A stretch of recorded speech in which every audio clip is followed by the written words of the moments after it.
Because we're human, we are going to hit a point where your day's not going to be so great. You're going to be frustrated. You're going to be irritated by a client, a customer. You're going to be frustrated about something in your personal life, and it's easy to bring that into work with you. So because we're human, because those days are going to have them, I have them. We talk about a leader's vent. Leaders vent differently from everybody else. Sorry. Leaders vent differently from everyone else. And there's three big ways that leaders vent, that you are going to vent as an RSA. And for one, it's people limited. Remember that job in sales I talked about? There was a woman I worked with, and when she was having a bad day, you watch anyone that stepped inside her 18 inches of personal space got her story.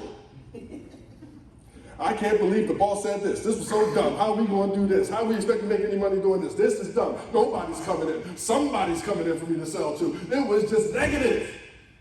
Something going on at home. Look, 18 inches, got the story. I was 19 years as a mental health therapist. And I'll sum it up very quickly. What you think about all day will impact then how you feel. People think it starts with a feeling. It doesn't. Your brain is quicker than that. Start how you think will impact how you feel.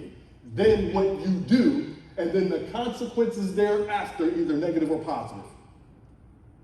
Y'all can pay me now. That's therapy. Starts with how you think. Therefore, if I sit there and talk negatively about my wife all day long and then expect to come home and kick open the door and say, hey, honey, I'm home, I love you. It don't work like that. I talk crap about my job all day long, about this customer all day long. I can't go skip to it and love it. Now you compound that day after day, week after week, month after month, year after year, decade after decade. What did you think your life was supposed to be like? Leaders vent appropriately, so know your people. Who are your people? And it might be a best friend. A lot of times we vent to our coworker that can't help us. You wouldn't believe what Sarah said. This was so dumb. I can't believe it. And what's going to happen is, what's your name? Rusty wouldn't do this. Do not fire Rusty, okay? What Rusty would do is he'll sit there and bobblehead me all day long. Oh my goodness, you so right. I can't believe she did this. If I was you, I'd do. Only to send us back more righteously wrong to the job, to the house, to the relationship, to whatever. Who are your people that will not only hear you, but then challenge you and say, well, now what? Now what? So who are your people?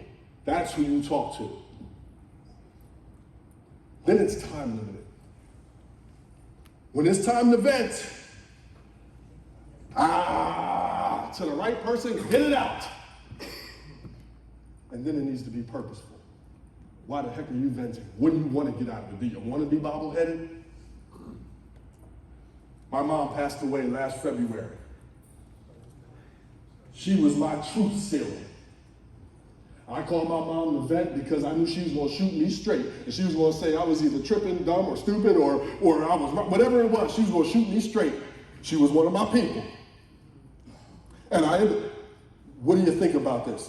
It was always purposeful what's next. So when you go to vent, make sure it's to the right people. Get your circle tighter with that.